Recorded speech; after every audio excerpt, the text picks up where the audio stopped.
All right, well, we're back live. David hit the wrong button live from Liverpool and ended the stream. So we're trying to do part two right now. Uh, try to notify Mr. Bash as well because he probably doesn't know it. Let's see. You killed the live. New link in your email. Let's see if he sees that. There's Mr. Borak. I'll bring him back up. Yeah, David killed alive. When he tried to get out of the room, he actually hit end broadcast. We're going to take that brick away, I think, and The brick is now coming away. it's now put in Rena's name.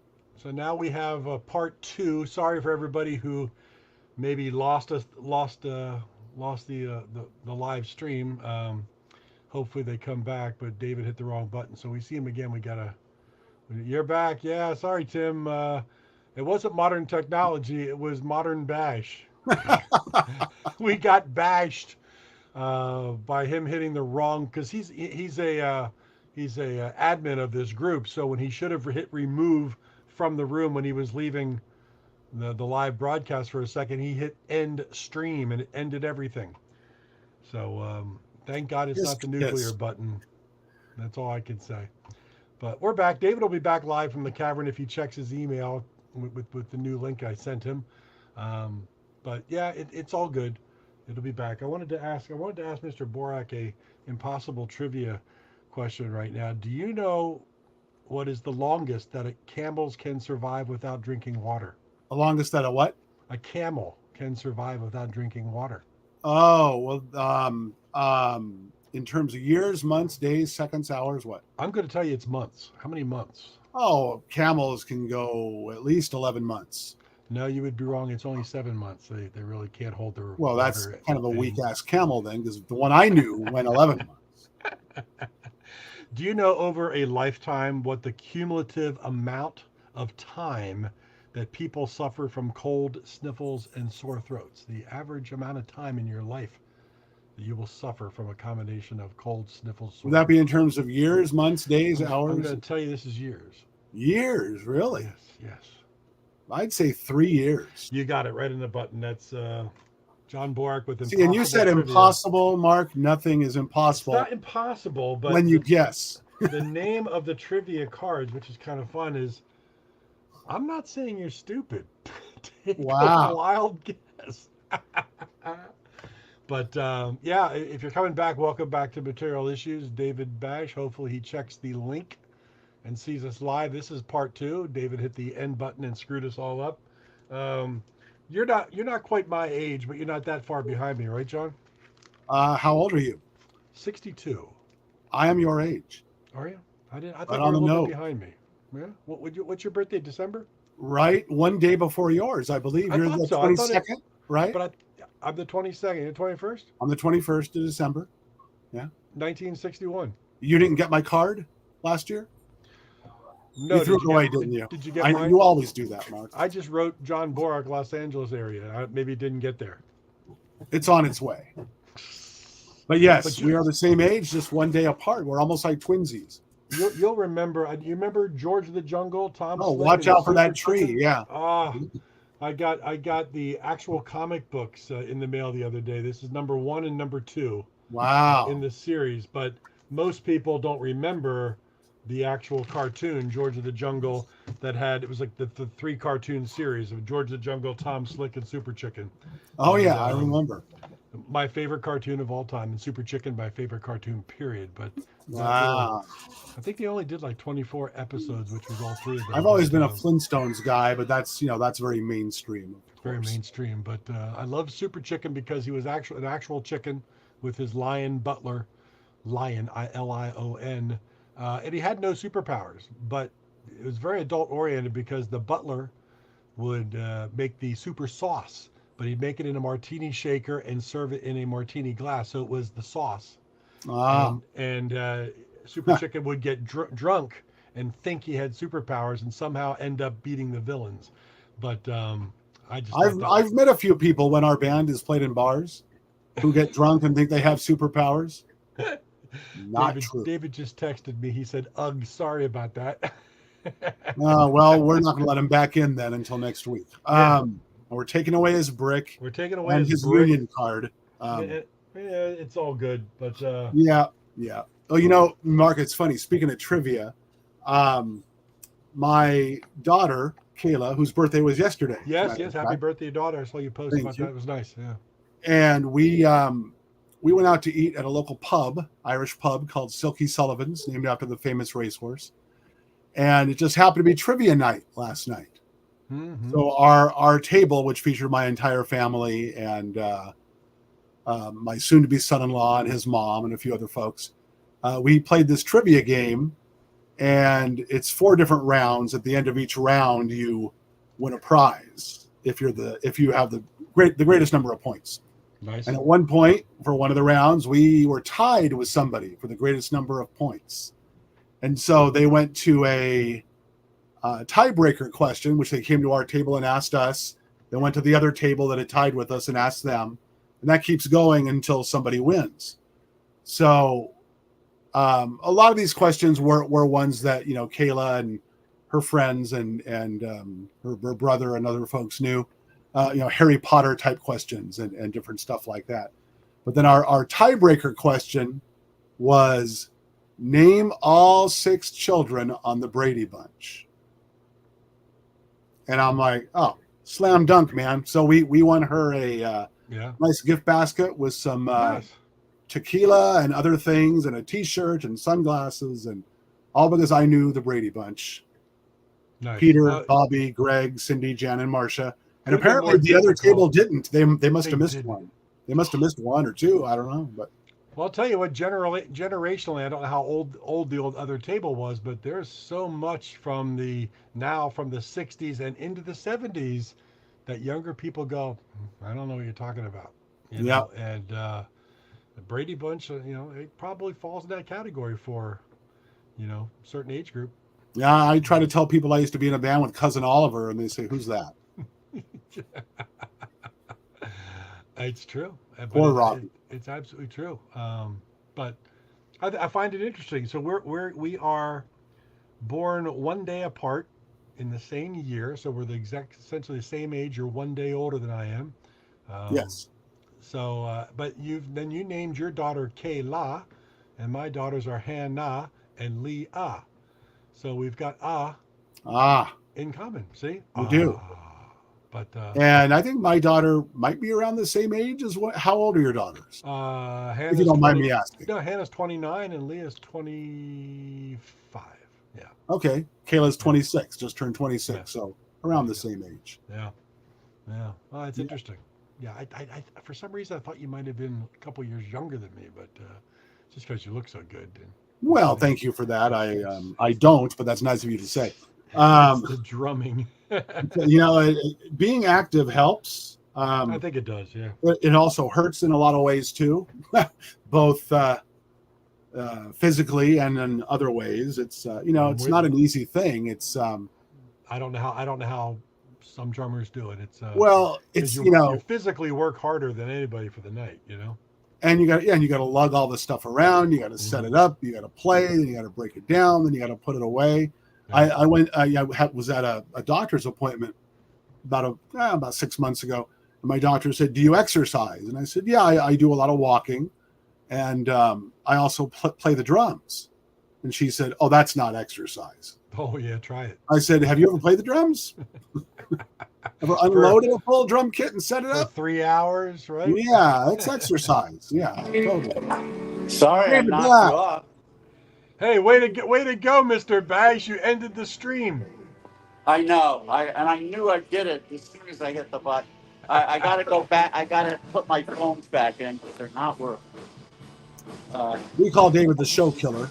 Yeah, show killer and, another brick in the wall. It's all good. Yeah. He's faded to black. Nice beatly ending there. Okay, Now they're working. That was Let's see if I can get. Let's see if I can. There he is. Start a tour here. I guess I can start it because the band's in between songs. You hearing me? Yep. Yes. All right, cool. So here we are. A whole bunch of people from Swansea are here right now. Let's see. I guess I should. There's one of the screens that's in the cavern. And of course, we've got the four heads. You getting this? Yep. All right, cool. Somehow there's Oasis drums. Oh well. Let's see. Hey, hot girl.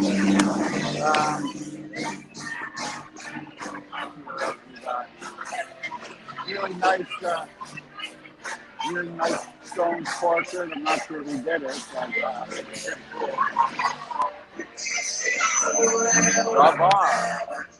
hello, people. Yeah, we got people saying cheers. Yeah. Say something so I know you're doing it with me. Are you hearing me? Yep, slightly. It's getting loud. You guys have seen this before. See a trick? I think Trip here is amazing. Yeah, of course it was sold out. Cavern's such a cool place.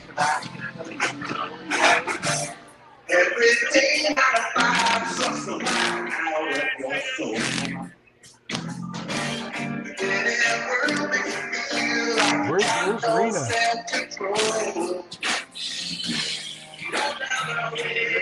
He's outside installing the brick, Mike. Oh, there's. That's David Bass's lovely wife, Rena. She's running the merch table, I think. Yeah, look at that. He's actually got models for the t-shirt. Mannequins. Don't call them dummies, because that would not be a good night for me to say. That was nice We're in our front room now. This is the tavern merch area. We got a lot of cool stuff. Mark and I, one of each, right, Mark? One of each Yeah. for you and me. XL. Here's a stage we used to be on half the time. The front stage was somebody doing some. I think it's Dr. Hook without the medicine show. Well, no iPad show. Let's see. Hey, you know, Dennis LeCourrier lives over there somewhere. A bunch of autographs, album covers, foreign who were actually on stage at IPO Liverpool. We sat with 10 persons. We know we're doing Proud Mary now. Can't hear him. No. Boy, what I love this display. Revolver signed by Fox Williams. And John Lithgow signed. Let's see what else is that. Obviously, an early Beatles picture at the tavern. There's somebody's done a portrait. So wow, so that's what the wall, that's what the tavern stage wall looked like in the early days. I'm gonna have to like transcribe this as best I can hear for later for the archive. I think he said that's what the tavern wall looked like in the early days. Originally, yeah.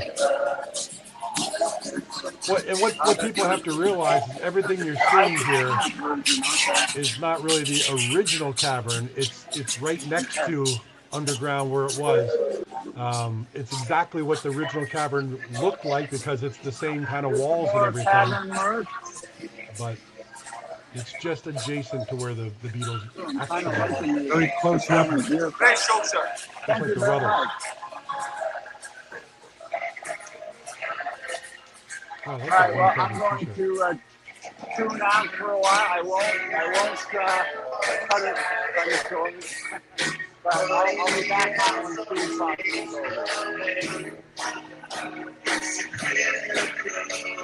Don't hit end stream. Q, he didn't hit end stream this time. I was just so nervous right there.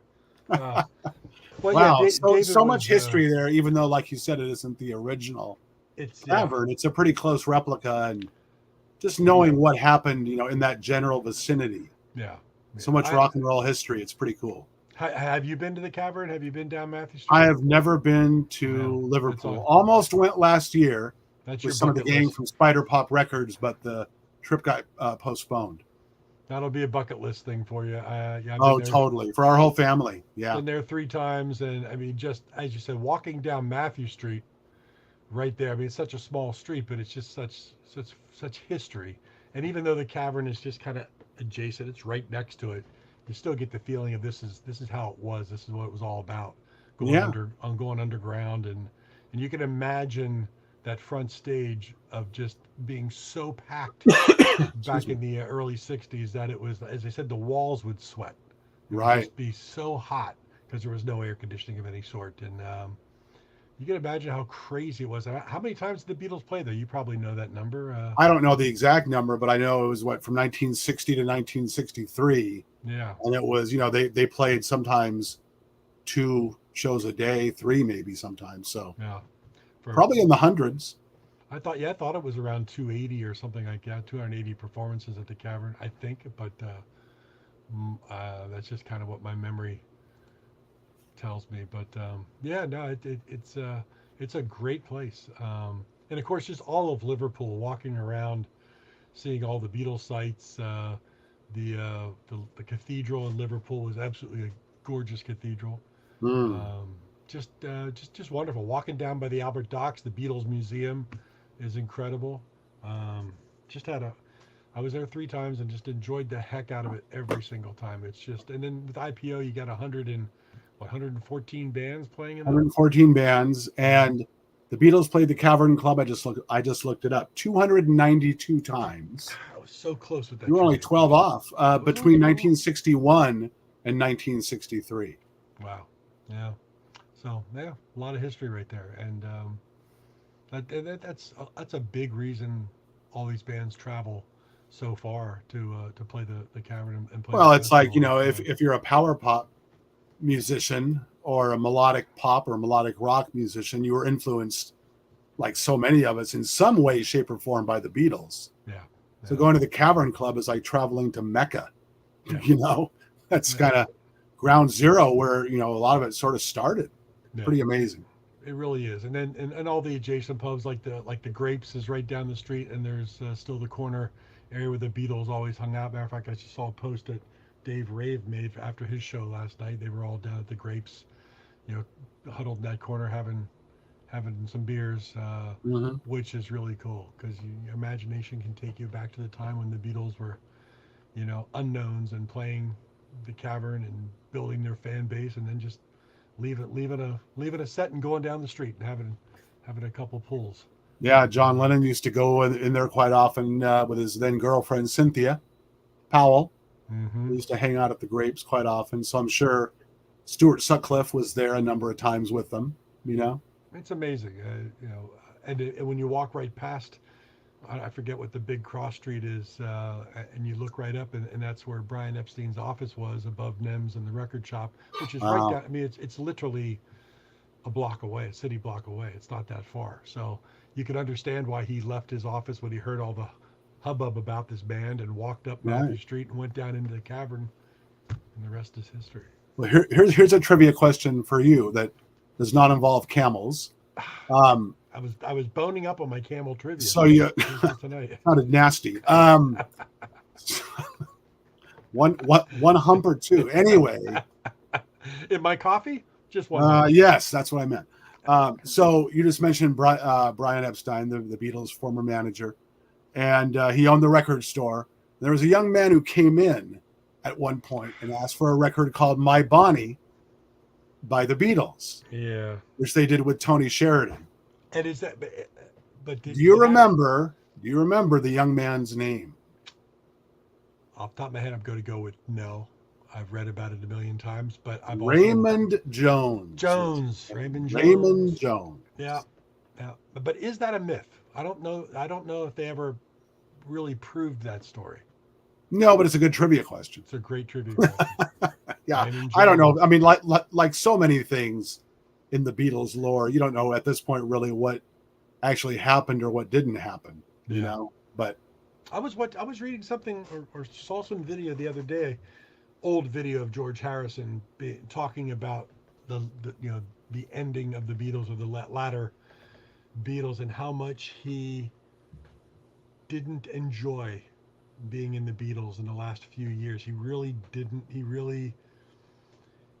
It sounded though he really didn't care that much for Paul McCartney, and John Lennon bothered him. They both bothered him in that they were both John and Paul, and George was an afterthought, and he didn't feel appreciated for what he could do. right. Well. Plus, he was writing more songs then that Yeah. weren't getting heard. I mean, he wrote "All Things Must Pass." They demoed that during the Let It Be sessions, and he couldn't even get John or Paul to listen to it. You know, and And so when you watch some of the Let It Be stuff, what were they working on? Something.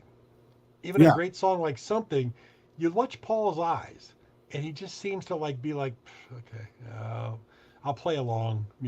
I'll humor right. this guy. But You at the know, very least, I mean, Paul did help George and play on a lot of George's stuff during the later yeah, years, whereas John didn't.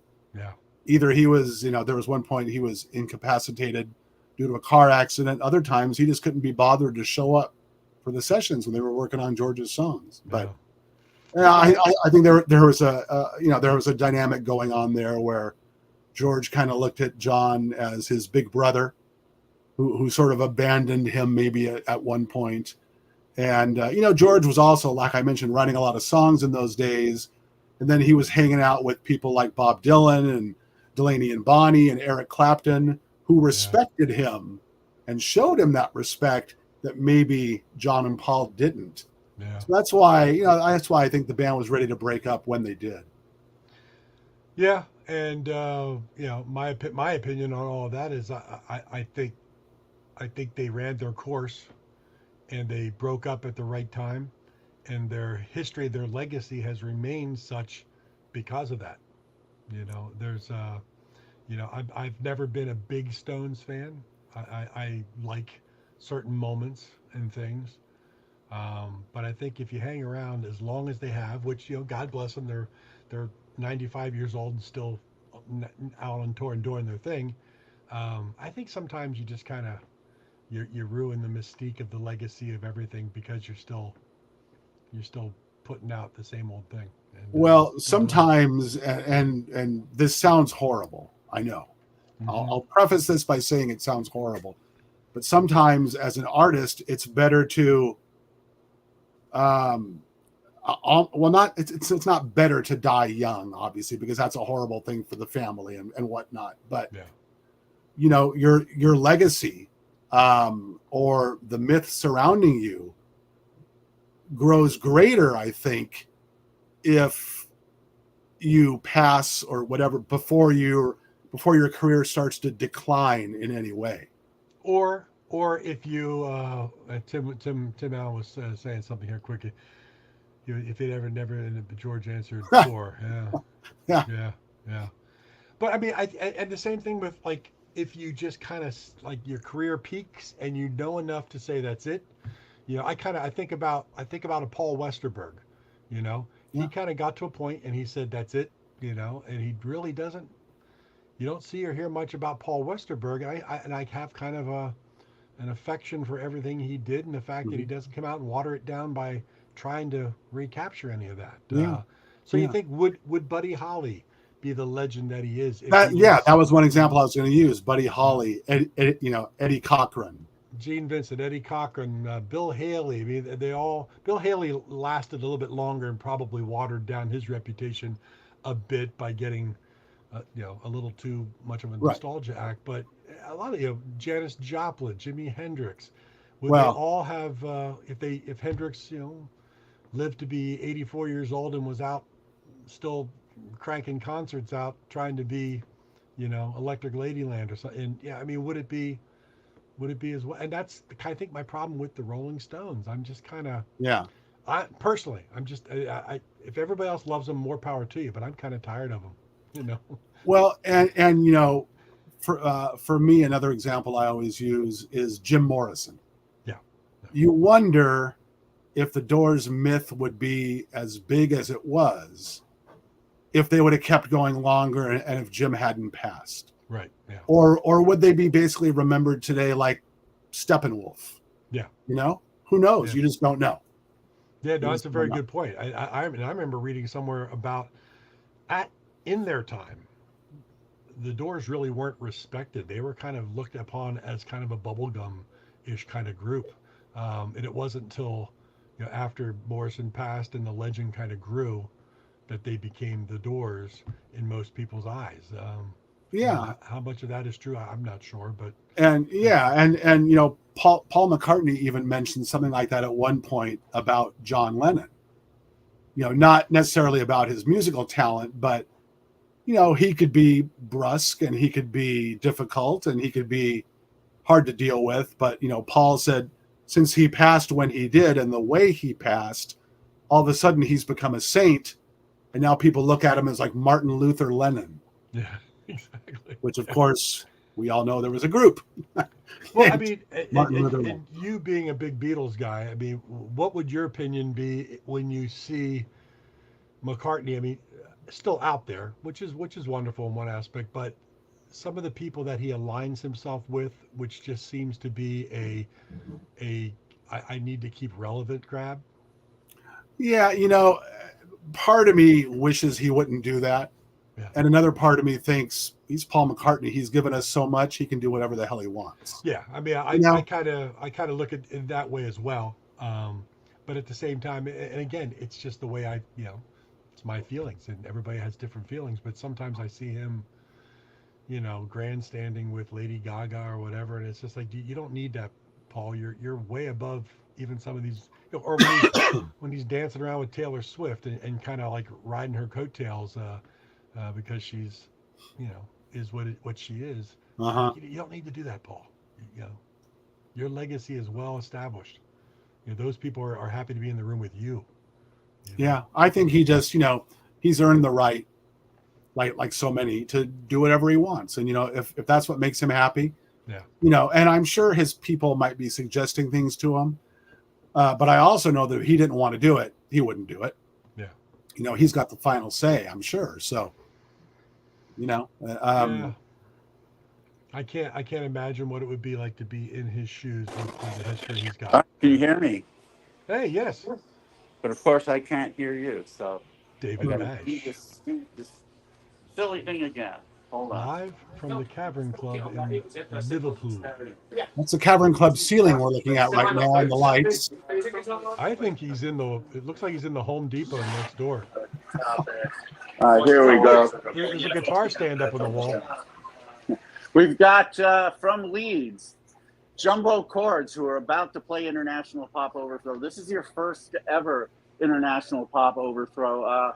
What made you decide to accept my invitation to play? Well, it's the $10,000, which we've not been paid yet, so we can sort that out. Listen, I was going to pay you $20,000, but forget it. But it's Liverpool. It's the home of the Beatles, so it's it's a no-brainer.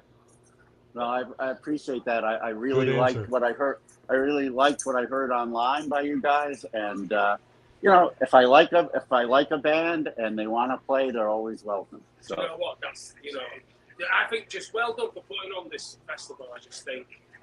Thank you. Supporting young. Young, he says young. I'm gonna take that. Yeah, watch your back. Supporting young up and coming artists is just like fantastic. So. All right. I certainly appreciate big that. Respect. All right. Well, thank you so much. All right. Well, have a great set. Well, yeah, we'll try. That's David Bash live backstage at the Cavern Club. Loving the Big Star T-shirt he was wearing. Someone else for that too. Tim Allen had commented, "Love the Big Stars T-shirt." Yep. And speaking of T-shirts, you know who we have here now? No. They were interviewed last year too. Laura and the Stalkers. Oh yeah, I remember them. Yes. Issues last year. So.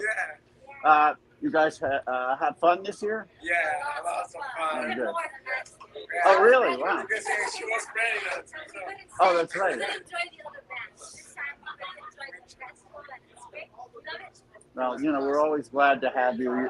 You do that really fun kind of combination 60s girl group, surf, garage. It's like you've got this great combination of stuff. So. We even have a girl drummer this year. Wow, that's right. Yeah.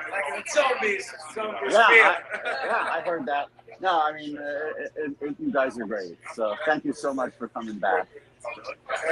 Absolutely. Let's see if I can find someone from Speed Fossil here. Oh, yeah. Here we go. We got the guys from Speed Fossil who just played International Pop Overthrow. Nice. We're going to get... So, obviously, you guys have come from Boston, and what made you decide to come all the way here from Boston to play? You, David. You I made us did. decide, yes. We just enjoyed doing the IPO so much in Boston that we thought if there was any possible opportunity for us to do it here, and you provided it for us. Thank you very much. Well, I appreciate you guys coming all the way. And, of course, big shout out to Ankle and Dan. Yes, Good friends of everybody here. Who's put together a lot of awesome bills in Boston and New York from bands from all over the place, like Cocktail Slivers, for example. And, of course, Speed Fossil and Stupidity and all these amazing bands. How long are you going to stay in Liverpool? Well, this is night number 2 for us. So I think tomorrow morning we're going to depart this Temple of Friendship and head back to London.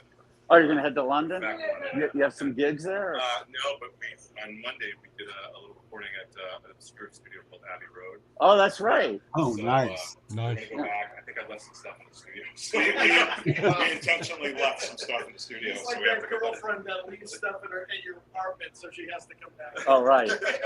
I don't know anything about that. But this shirt is really awesome. Look at this. Where'd you pick? Oh, is that an Abbey Road It studio? came from Abbey Road Studios. Oh my God! So it's not for sale, or it is? Oh, you can buy them there. Yeah. I'll sell you this one for $150. $149. That's my final offer. That is a cool shirt. It's slightly Yeah. sweaty. What? So, I mean, hopefully online. I'm going to check because I've never seen one quite like that. That's what she said. You need to Anyway, have thanks drums so there, much, John. guys, for Put playing. them- You did. Thank you. You put on a great set and obviously impressed the crowd. So, and thank you for giving away your CD. That's really We nice. like to see them find good homes, and I figured that was the best way to do it. And plus, we're selling CD players at the merch table for $50. That's the gimmick. That's how we. I need one. Good answer. Selling the book. All right, well, gentlemen. Hey, thank you for doing what Yes, you do. thank you, Dan. Cur- Thank you. Curating all this live music in a day and age when it's appreciated is thoroughly important. It's really not. I mean, the only live music that's appreciated are cover and tribute bands, which I find that insane. But I get the mentality, but fortunately, I'm not of that mentality. And but a lot of clubs are because they paid the freight. So we appreciate. Believe me, I know how hard it is to book venues for IPO. I mean, we're really fortunate to be at the Cavern. But in other cities, it's hard. A lot of clubs don't want to do live original music. Or if they do, they don't want to, well, you can have the Saturday night till 10 o'clock and then we're bringing our DJs in or whatever. And it's like, oh, man. But, yeah, I mean, that's the one thing, unfortunately, we can never forget. For most venues, it's a business first. A lot of the owners, they just want to make money. And even booking people, they don't even go to their own shows. All they do is they call up at the end of the night and say, how'd we do? But, that would never be me. I would be miserable doing that. So the best thing about IPO for me really is that I'm able to book bands that I like. So I know I'm going to enjoy myself. So thank you and everybody else for providing music that fills my soul. Very cool. Well, thanks again, and have a great rest of your time overseas and get home safely. And we'll see you in Boston for sure. All right. Thanks. Nice. All right. So let's see. It's 12:08, so we haven't been on that long. Maybe I should probably. I'll talk a few more minutes, and then I have to introduce Jumbo Chords, and I'll probably sign off before that. Yep. What's going on in your world? Well, enjoyed the California trip. We talked earlier about how much fun it was to see you guys at Tam O'Shanter and hang out. Almost Shatner, yeah. Yeah. Oh, Shatner. Yeah. Yeah. That's right I next think, to I think the O'Neill. drums just fell off the stage. You better go. Yeah, you better go check that. So, no, yeah, we enjoyed our time. I'm just kind of like healing from some stomach issues from the whole vacation, but it's all Oh good. no. Yeah, it's all good. So no, we're just enjoying. John and I have been hanging out here, talking all kinds of Beatles uh, trivia and information and useless facts. So we were having a good time with that. Um, Talking about the relevancy of some artists who died early and their legend grows, as opposed to the Rolling Stones whose legend keeps liquefying the older they get. Yeah, I mean, you wonder, for example, if Elvis had, like, I remember Norman Feinberg, who John knows through his ads in Goldmine and through his very sarcastic ways of dealing with people. He would always say, he's a really bright guy, but he kind of had a dumb guy New York accent. He'd always say, Elvis should have died at 55. It's like, come on. But yeah, there are certain people who, in some ways, overstay their welcome. Well, that's what we were talking about. They would be better off. You never know, like, what would have happened to Janis Joplin or Jim Morrison or Jimi Hendrix, or how would they have evolved or devolved in ways that might have hurt their? I mean, I don't know. I mean, the legend, yeah. So, but then again, so many. I mean, could Paul McCartney ever really hurt his legend? I mean, he's put out albums that, a lot of Beatles fans don't really care that much for.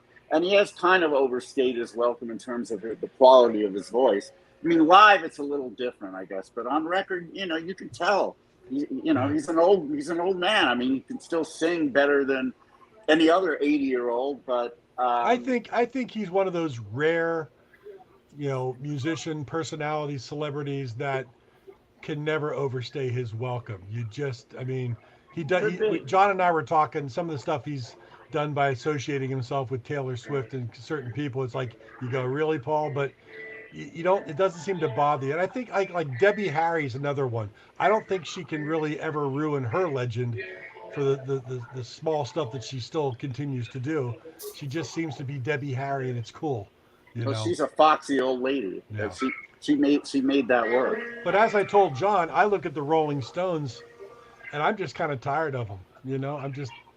I'm tired of their shtick, and it's like, okay, I love certain times, but why are you still doing this? Well, plus, as a drummer, I can say they're not the same without Charlie Watts back. Exactly. It's just that's true. I mean, they're doing it because, I'm sure they love it. I'm sure they love the money. Unfortunately, they need it. Yeah. Yeah, I know they don't need it, but sometimes it's not about that. Sometimes it's like, when they were a young band, they were probably ripped off by so many club owners, and they're kind of sticking up their middle finger at all those people, saying, look how much money we're making now. Where are you? Well, Alan Klein was their manager at one point, so I'm sure they got and there's that also. But the other thing is, what else would they do? I mean, they'd be bored. I know. Yeah, obviously they have enough money to go buy an island and like Donald Trump or Jeffrey Epstein. But they certainly could. They certainly have enough clout to fool around with underage girls and not get caught. But I don't know if they have enough Viagra. But but yeah, how about? I don't know how much you heard.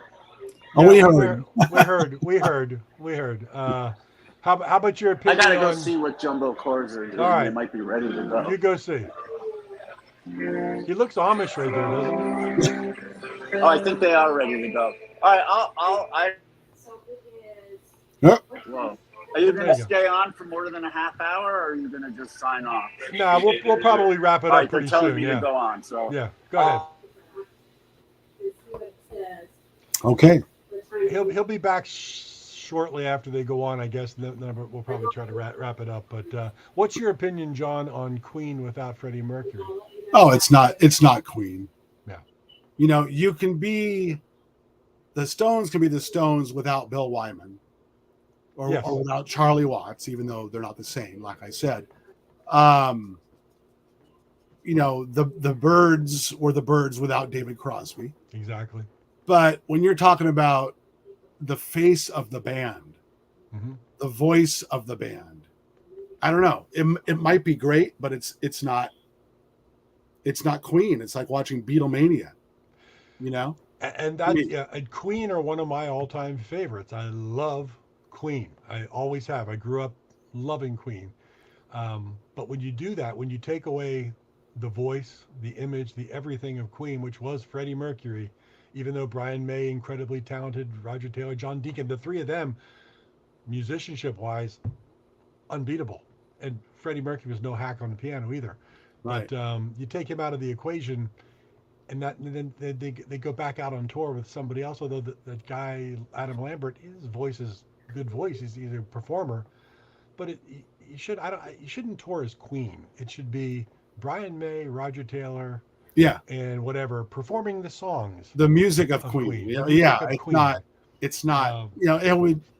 I don't know. To me, it's kind of the opposite way. It would be like Ringo going out and calling himself the Beatles. Or Ringo and Paul getting together and going out and touring as the Beatles. The Beatles. Yeah, it's not.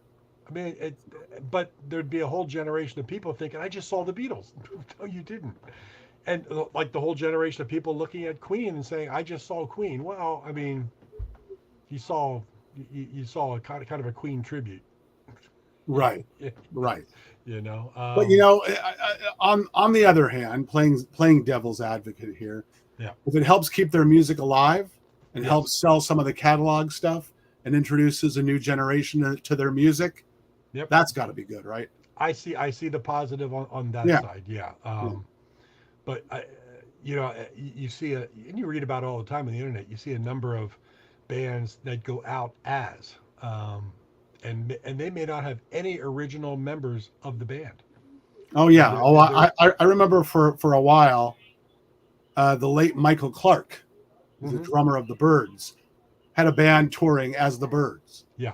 Yeah. Now Michael Clark didn't even play on a lot of the Byrds studio recordings. It was Hal Blaine, but he would go out as the Byrds, and it's like, it's not. Yeah, I've seen a few of them. We have a cool place up here in Bordentown called the Record Collector, fantastic record shop, and they get a lot of these, you know, used to be kind of bands that have no big following. Like I saw Ambrosia up there. The place is small. The place only holds like 50 people, but I remember seeing the 1910 Fruit Gum Company. Wow. There. So I went thinking, well, there's probably one guy who played on 6 songs, but no, it was 5 of the 6 original members. They were all elderly, let's say, because I'm starting to get elderly. But they sounded fantastic. They looked fantastic. They were the nicest people on the planet. But there's been a few bands that have gone out saying this is who we are, and it only had like you said, the keyboard player who didn't sing. Right. Nothing. Well, the latest example of that, and someone who just got a cease and desist order and had to stop, was the Plimsolls. Oh, They yeah. were going out. They were going out touring as the Plimsolls, and the only original member was Eddie Munoz, the guitarist. Yep.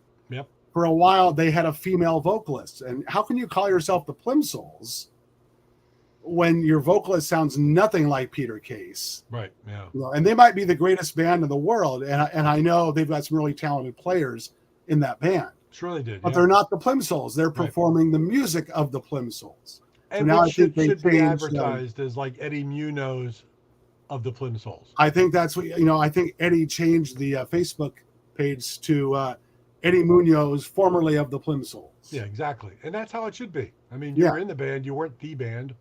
That tunes me up a little bit. That's another one of my... But it's tough. People are trying to make a living. I understand that too, but it is a little bit misleading, honestly. I remember I went and saw Steve Priest of Sweet. Mm-hmm.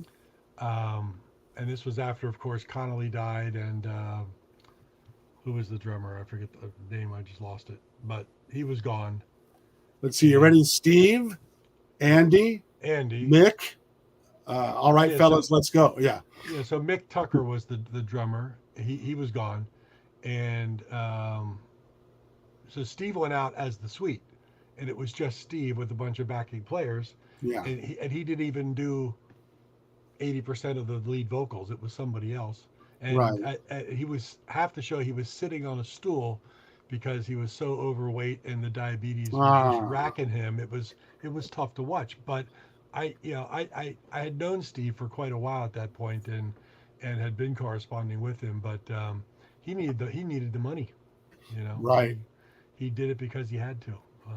Mark, I'm going to go get something. I've got something to show you, but while I'm gone, why don't you tell anyone who's listening what the upcoming guests are going to be? Yeah, let's do that while we're waiting for maybe David to come back.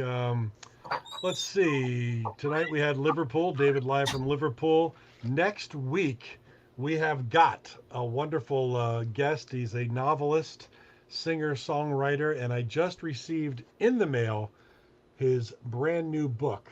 Morty Shallman is going to be on Material Issues next week, which is June 5th. And his brand new book is called War and Sex.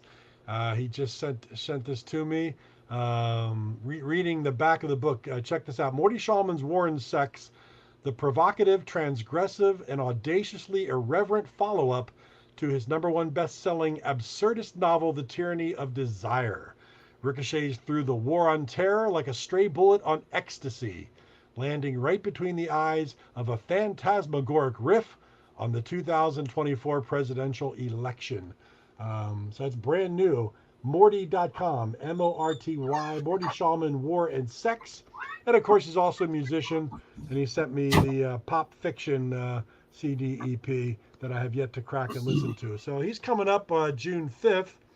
June 12th, we're going to have a Pop Detective Records artist, also was on Sony for 2 of her first solo albums, and a Grammy Award winner for the band Weld. But Vivica Sagastad and her husband Ken Fox of the Flesh Tones will be on June 12th. Viv's out playing a lot of her solo material with Ken on bass and a couple other musicians playing with her. I saw some clips on YouTube. She sounds better than ever. So she's wonderful. She's wonderful. If you're anywhere near the upstate New York area and you can go see Vivica live, you're going to be blown away. But they're going to be on the show June 12th. June 19th, another wonderful musician with a number of albums out. He got a brand new record coming up. One of his tracks is on the upcoming IPO CD. Andres Jones will be here on June 19th. And then July 10th, Steve Loudon. I don't know if anybody's. I don't have one of his books right here to hold up. You might have. I do. There you go. There you go. The Hollywood Geek Rock Scene. It was an earlier book, and I hear he does have a new one coming out shortly. But great author. It actually just came out. Did it just come out? Yeah, another installment of the of his Power Pop series. Mine is actually on order. Good from Amazon. Tim. Oh, nice. So I gotta get that too, because all his books are they're shorter books. They're shorter books, which is great.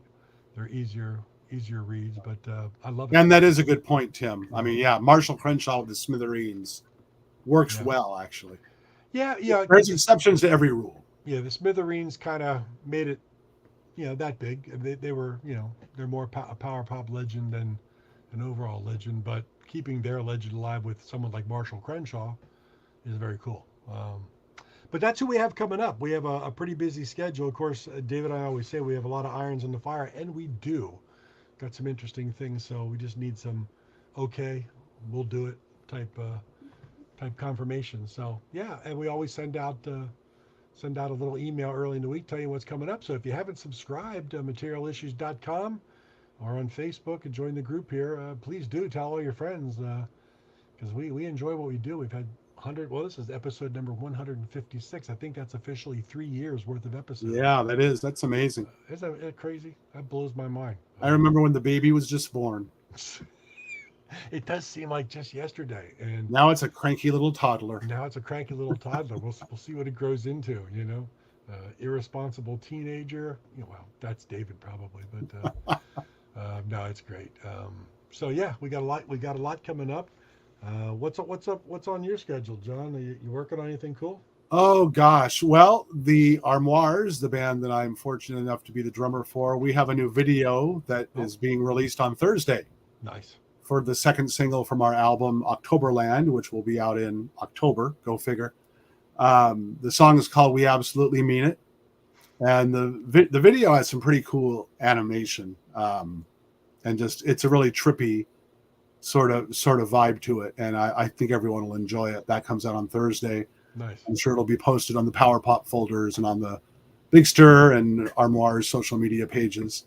So very excited about that, and just still playing a lot of music, playing the Beatles cover band and a couple of other classic rock bands, which is really cool. I get to go out and play along to those songs I played to in the garage when I was growing up.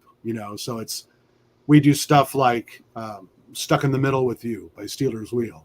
Nice. I get to play "Smoke on the Water," which is probably the first song I ever played on the drums when I was 8 years old or 10 years old or whatever I was. Probably more like 12 years old, actually. Right. But it's just so much fun going out there. And I know, this totally goes against what David just said, his anti-cover band thing. But it's, and I understand his point. Live music by original artists is certainly great. But as a musician, it's so much fun to go out there and play covers too, because you just see how the music affects people. Sure. And you really see that when you're playing Beatles stuff. Yeah. Anyone who's, from ages 3 and up, I mean, it's just incredible just seeing how everyone knows the words, everyone sings along, they're dancing along.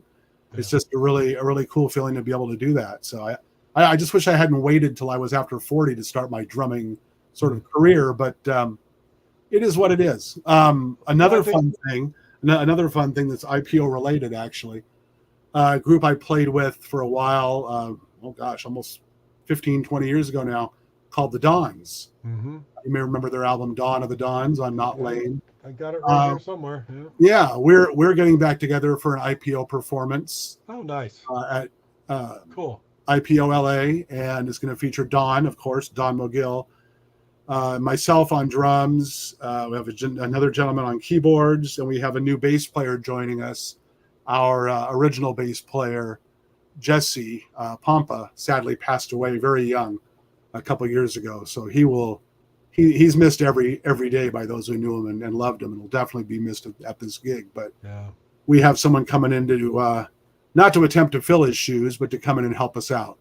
And so that's going to be fun. That's happening, I think it's August 10th, IPO LA. So yeah, lots going on. Just having fun. Got some new stuff in the mail. Wanted to show everybody this. It's a book by a gentleman named Dean Brownrout. It's called No Big Deal. Dean, you may remember, if you've been a Power Pop fan since the mid to late 90s, he was one of the co-owners of Big Deal Records, who had so many great bands. I think we talked about that. Yeah. Maybe David and I last week, but really, really cool book. It actually just came in the mail today. I've read some excerpts, and it's really, really interesting. It's kind of his perspective. It's subtitled "Chasing the Indie Music Dream in the Last Days of the Record Business," which is very sort of doomsday sounding, but true. I mean, there's a lot of truth to that. And then another book I wanted to mention, and I'm not sure if I showed this last week or not. So if I did, and you're watching, please forgive me. I'm old. I forget things. Book called Gabba Gabba Hey by my friend and former Goldmine writer Carl Caffarelli, a conversation with the Ramones. Some great interviews with the Ramones from the 90s make up the bulk of the book. Carl's a great writer. Got a couple of things coming out as well, a couple of new books, so look out for those. And then this is actually baseball related. I was in Barnes & Noble kind of surfing around and saw this. It's called The Last Innocents. It's got to be Little League, right? And no, it is the collision of the turbulent 60s and the Los Angeles Dodgers. Oh, okay. Right. And it's interviews with a bunch of people that, you wouldn't necessarily expect, like Wes Parker, the former first baseman, and just, different people who were maybe not the stars of the time, but just had some really interesting perspectives. So if you're a baseball fan, I've read about half of it. It's a pretty good read. Yeah, cool. Yeah. That's great, man. You keep yourself busy. That's what it's all about, and having a good time with it. So that's cool. So we got a lot of great things coming up. One more trivia question for you. How many children are born each day in China? Oh, lots. That's the answer I'm looking for. Lots. Good. See, I knew it. 49,000 A day. a day in Wow. China. Yeah. That's crazy, isn't it? I wouldn't have guessed 49,000. And this one probably David would know. What percentage of breast reduction surgeries are performed on men? I don't know why. Oh boy. So many ways I can can't go wait with till he this. watches this. I would say with the percentage of breast reduction. Percentage. Breast Yeah, I would say reduction. 5%. No, the answer is 40%. 40% Really? of all breast reduction surgeries are performed on men. Wow. Yeah. I got that one wrong. I feel like a boob. Sorry. Good comeback. But hey, I think David hasn't checked in, so he might be checked out for the night. So I think it's probably a good time for us to check out.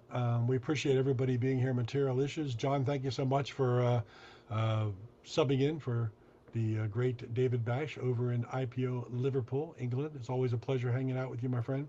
Yeah, same here. It was great to meet you in person, like I said earlier, and meet your daughters. And always fun to hang out here with you or David or both of you. It's yeah, a really, really cool show, and you guys are doing a great job with it. And I'm fortunate to be asked to be on from time to time. I really enjoy it. Thank you. It's a blast. It's our pleasure. So, everybody, we'll see you next week here on Material Issues with Morty Shalman.